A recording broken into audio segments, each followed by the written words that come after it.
mensaje está dirigida a estudiantes de segundo de secundaria. Les quiero contar que el Perú tiene sitios arqueológicos espectaculares que muestran lo que fue la vida en nuestro país hace miles de años. ¿Saben qué he conseguido para hoy? Les quiero mostrar un documental titulado Ciudades de Piedra, Chavín de Huántar. Con este video aprenderemos que los vestigios dejados por nuestros antepasados nos dan información valiosa sobre las sociedades que los construyeron, es decir, son fuentes de nuestra historia. ¿Les gustaría verlos juntos? Entonces saquen su lápiz y su cuaderno para apuntar todo lo que necesiten. Ojo con lo que digan los especialistas, porque al final del programa les vamos a dejar unos cuantos retos. Así que estate muy atenta y atento. Miles de años antes de que los incas reclamaran para el Cusco la condición de ombligo o centro del mundo, el Perú tuvo otro ombligo muy anterior. Aquí, en la vertiente occidental de los Andes, en la región Ancash. Si viajáramos 3000 años atrás en el tiempo y visitáramos esta zona, seríamos testigos de un hecho peculiar. Por un lado, los que caminan, cientos de personas, curacas, sacerdotes, grandes señores, de distintas culturas, provenientes de los 4 puntos cardinales, peregrinando hacia el callejón de Conchucos, transportando con esfuerzo todo tipo de ofrendas.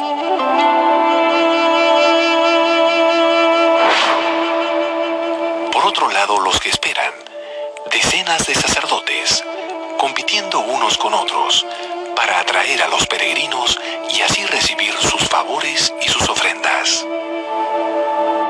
Y ahí está la evidencia de que iban gente de todo el mundo, una cosa similar a la de Roma, es decir, iban las gentes de todo el mundo civilizado, de todos los lugares, desde lo que ahora es Ecuador hasta lo que ahora es Bolivia, iban a Chavín a depositar sus ofrendas y demás.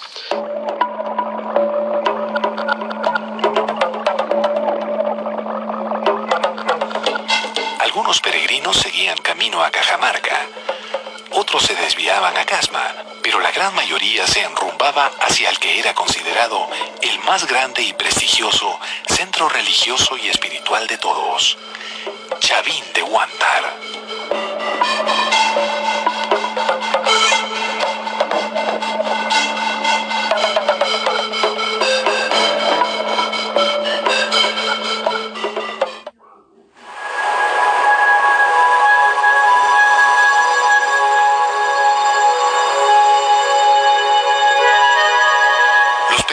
Preferían Chavín de Huántar por varios motivos.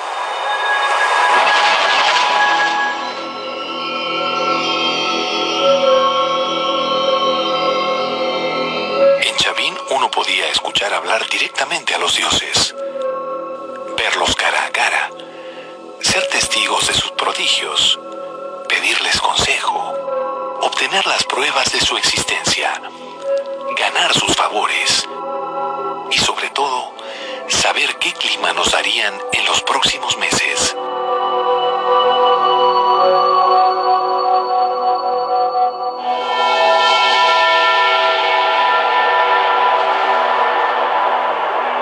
Al llegar, lo primero que impresionaba a los peregrinos era la ubicación de Chavín de Huántar, un lugar extraño, místico, único.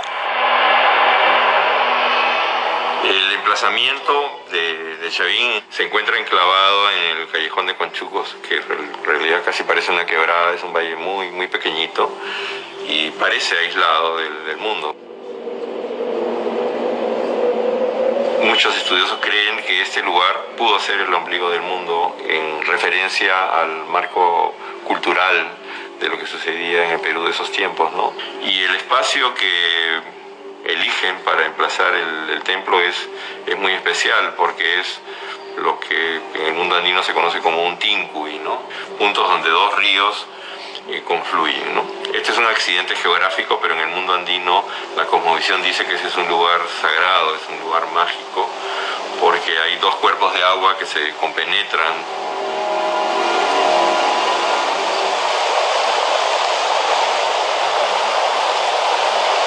A pesar de lo difícil del clima y la geografía, los ingenieros y arquitectos de Chavín concibieron y construyeron un monumento único en muchos aspectos, lleno de pasajes ocultos, de exquisitas tallas en piedra, de perturbadoras imágenes, capaz de tragar ofrendas en un instante y de generar los más atemorizantes sonidos.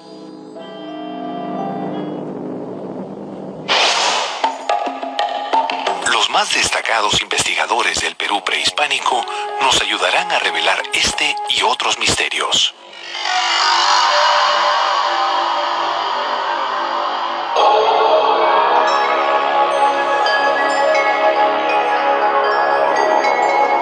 Tan espléndido es Chavín de Huántar que existe la leyenda de que fue construido por una raza de gigantes. Pero fue el padre de la arqueología peruana, Julio C. Tello, el primero en estudiarlo científicamente.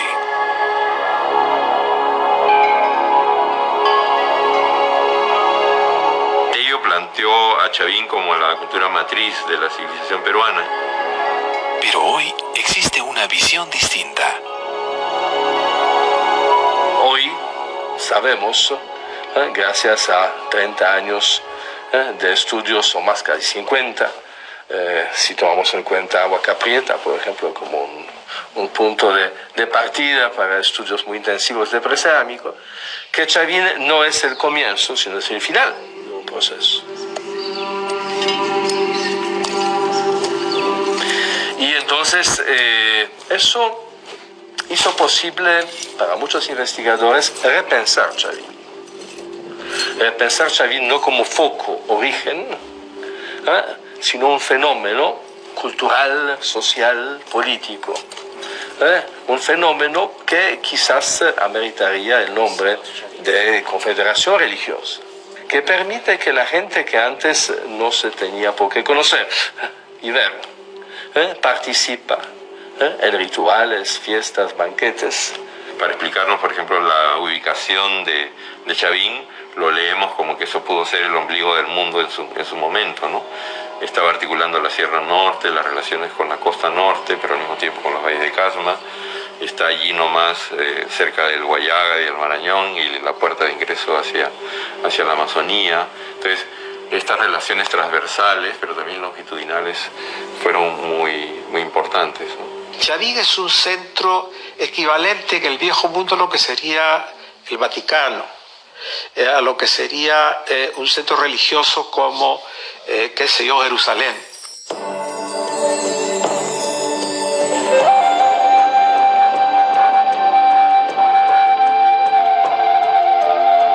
Chavín de Huántar, nuestro más antiguo ombligo del mundo, lugar sagrado de peregrinaje, residencia de los más feroces dioses, fuente de conocimientos futuros. ¿Cómo hicieron los Chavín para sustentar esta leyenda? ¿Realmente podían prever el futuro?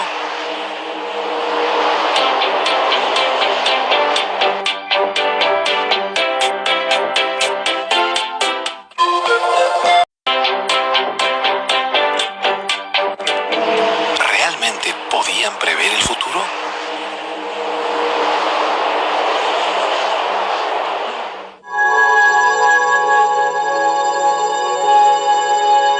Si bien los sacerdotes Chavín podían determinar el tiempo y las estaciones observando el horizonte, el sol, la luna o las estrellas, todas estas señales resultaban insuficientes para predecir los tiempos de lluvia o sequía, de siembra o cosecha, en un clima siempre fluctuante, especialmente cuando es afectado por el fenómeno del Niño.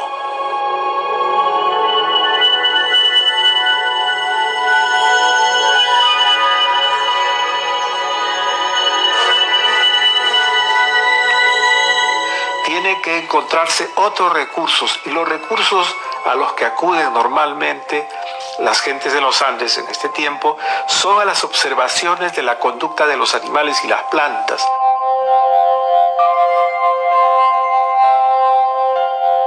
Estas conductas, llamadas hoy indicadores biotérmicos, llegaban a Chavín llevados por los propios peregrinos, en formas de ofrendas a los dioses.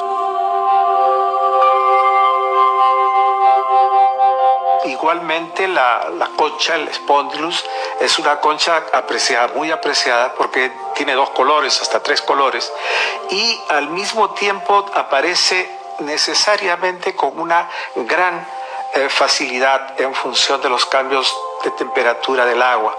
De modo que cuando se producen cambios en la temperatura del mar, estas conchas desaparecen o aparecen en cantidad. El observar esto y el tener esto para dedicarles a los dioses que tienen estas conchas que encontraban en tal lugar, los dioses, o sea, los sacerdotes, identifican los periodos de niño que los medían ellos todos los años.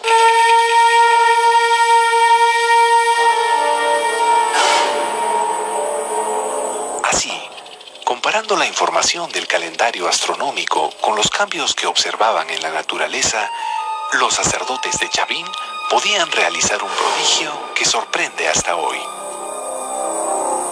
¿De dónde viene su importancia? Es su capacidad de predecir las cosas, es su capacidad de anunciar si habrá una buena cosecha este año, si las cosas se prolongarán por varios años o no, si habrá sequía en tal lugar o en otro. Y todo eso es predictible realmente si se tiene un buen conocimiento de las condiciones climáticas y estacionales de la región.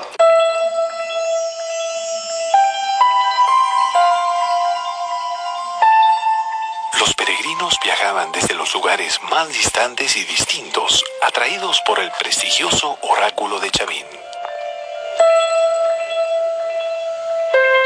Los sacerdotes de Chavín dependían de estos peregrinos como fuente de información, pero también como fuente de mano de obra para la construcción o ampliación de los templos, trabajos que eran impuestos como parte de la adoración a sus dioses.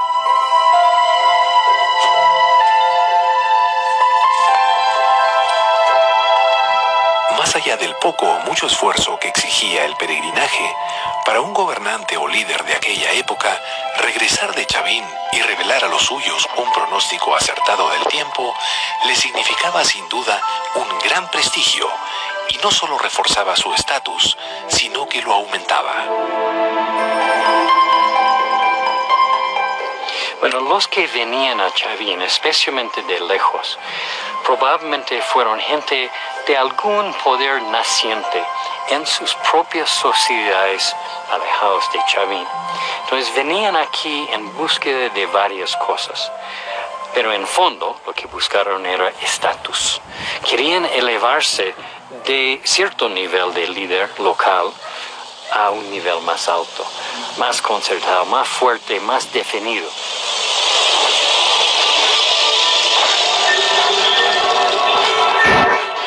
Parece indicar que entre los sacerdotes y terribles dioses también habitaron en el complejo algunos iniciados y aspirantes al culto. Pero ¿cuáles eran las prácticas que se realizaban en Chavín de Huántar?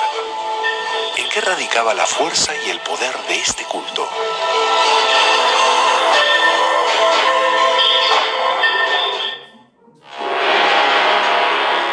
Una vez dentro de Chavín de Huántar, los peregrinos eran recibidos por un espectáculo macabro.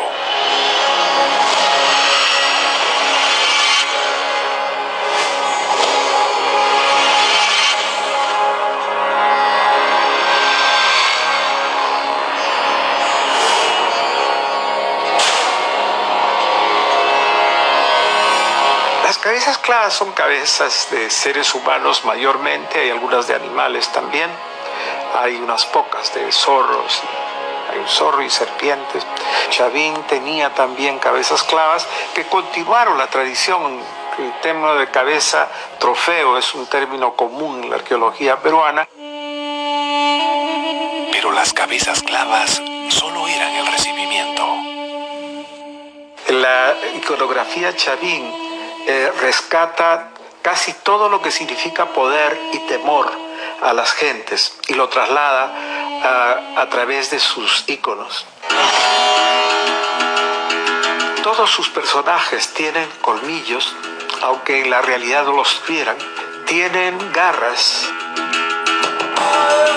tienen alas con las que puedan volar y son saurios que pueden estar consecuentemente debajo del agua. O sea, la característica central de los personajes que aparecen en Chavín es que son todopoderosos y que pueden vencer todas las cosas imaginables que hay en la Tierra. Al lado de esto hay una combinación de personajes. Combinación de personajes en donde la muerte está permanentemente alrededor, en el entorno.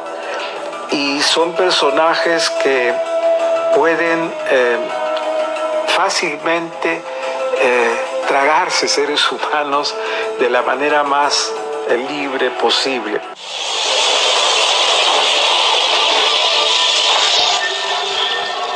Mientras que arriba en las plazas los peregrinos asistían a las ceremonias religiosas, abajo en el laberinto de galerías, sacerdotes y aprendices creaban una amplia gama de espectaculares efectos.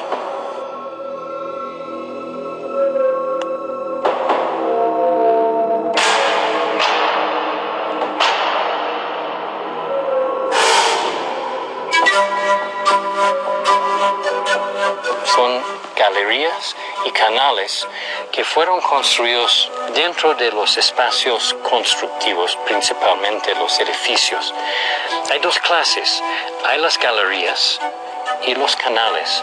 Los canales son en cierto modo más sencillos porque evidentemente son para conducir aguas, de drenar las aguas de las lluvias abundantes de la zona para que no hacen problemas dentro de los edificios.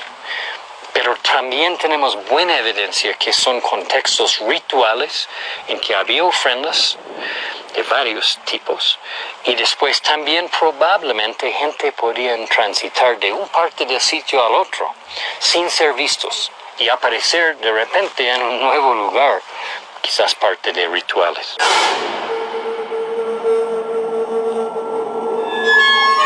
Los sacerdotes también usaban las galerías como instrumento de adoctrinamiento de los iniciados, poniéndolos en contacto directo con sus dioses.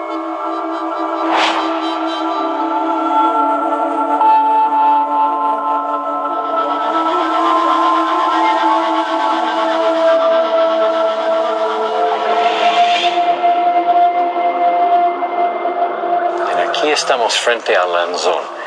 Este es un monolito de granito de 4.5 metros de altura, con sus pies en el piso de la galería y su extensión que penetra por un contraluz arriba.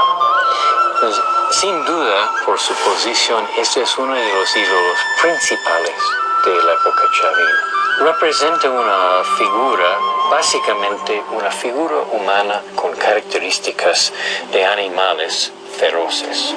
Su cara está aquí, tiene su ojo con la pupila por arriba, o sea, excéntrico, muy típica de Chavín en personajes en un estado alterado de conciencia. Por encima tiene una serie de líneas que representan culebras, pero a la vez, obviamente, pelo.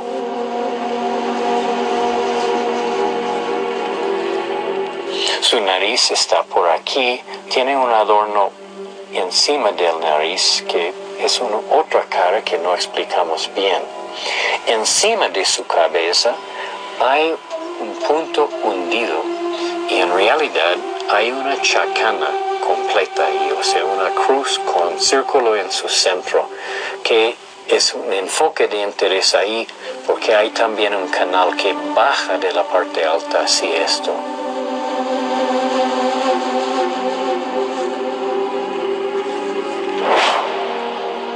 Después tenemos la orejera aquí circular que cuelga de su oreja que está por esta parte aquí.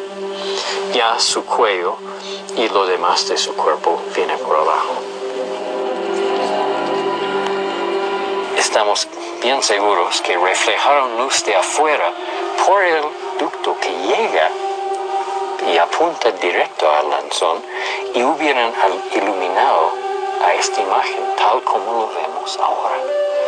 Entonces se puede imaginar entonces un novicio al culto, drogado con drogas psicoactivos, traídos aquí, llevados a esta galería, puesto en los brazos laterales de la galería, mirando en la oscuridad hacia el lanzón sin saber que estaban mirando. Esto probablemente hubiera sido la experiencia máxima del culto, de enfrentar al lanzón. Después posiblemente el lanzón habló, porque había una galería directamente encima, donde se podrían proyectar la voz desde arriba en una forma muy sutil. Entonces, quizás el lanzón funcionó como oráculo. Quizás el lanzón podía dar instrucciones, predicciones o otras cosas. Pero podemos estar muy seguros que quien enfrentaba el lanzón nunca olvidaba la experiencia y tomó muy en serio las palabras que escucharon. Sabemos que gente formaban desfiles o procesiones. Esto tenemos grabado en piedra, literalmente. Pero uno de los recintos o áreas de más ritual, probablemente más restringido, era la zona de la plaza circular. Y ahí tenemos nuestra mejor evidencia de rituales. Ahí tenemos, por ejemplo, las lápidas grabadas en procesión de personas en transformación, tocando pututos, llevando la concha spondylus, que era sin duda muy sagrada a los chavinos. Alguna gente sí portando armas, ¿no? Lanzas.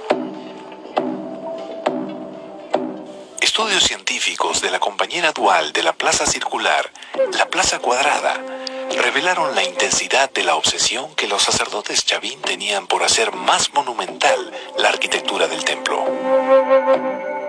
En la plaza cuadrada de Chavín, en el año 98, nosotros usamos un sistema de georradar de ver si podríamos detectar estructuras subterráneas sin necesariamente interferir con ellos. Y lo que encontramos es que en el centro de la plaza hay una piedra muy grande de más o menos 16 toneladas que nos parecía al principio roca madre, pero resultó un canto rodado enorme del río que se habían puesto allí. A su lado una ofrenda de un mortero, un cuenco de piedra con diseños romboidales en sus lados y otras cosas de ofrenda probablemente dedicatorio a la plaza cuadrada. Pero lo que descubrimos que fue quizás lo más llamativo, excavando por allí y después en los alrededores, es que fue muy obvio y ya para mí completamente comprobado que los chavinos en su último momento de expansión del templo, faltando espacio, movieron el río Mosna varios cientos de metros hacia el este y así ampliaron, crearon nuevo terreno encima de lo que antes era el río y crearon ya un nuevo cauce para el río que lo reforzaron con piedras fuertes porque el río no quiere estar ahí, no es su cauce natural. Desviar el río fue sin duda una proeza de ingeniería para los chavín y para quienes lo seguían expectantes. Sin embargo, no fue la única. Sobre el terreno ganado trazaron una plaza. Es un espacio muy bien realizado, 49 metros por 49 metros, exactamente cuadrada y plano. Plano después de 3.000 años de diferentes espesores y pesos de sobrecarga. Pero lo más impresionante de la plaza realmente es que aquí hay más que 3 metros de construcción de cimientos y capas, que son exactamente los elementos que permiten que esta plaza todavía tenga su planaridad, su inclinación y toda su configuración original después de todo este tiempo.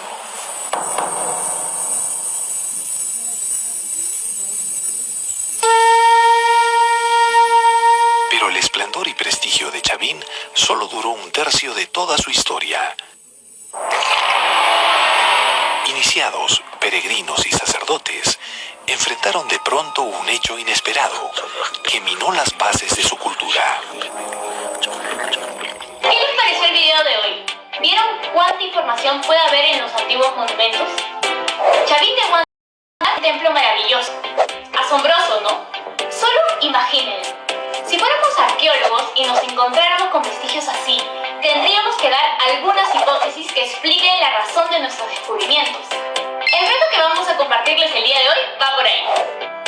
En un pedazo de cartulina o papel, ilustra el templo de Chavín de Huáncar señalando sus características.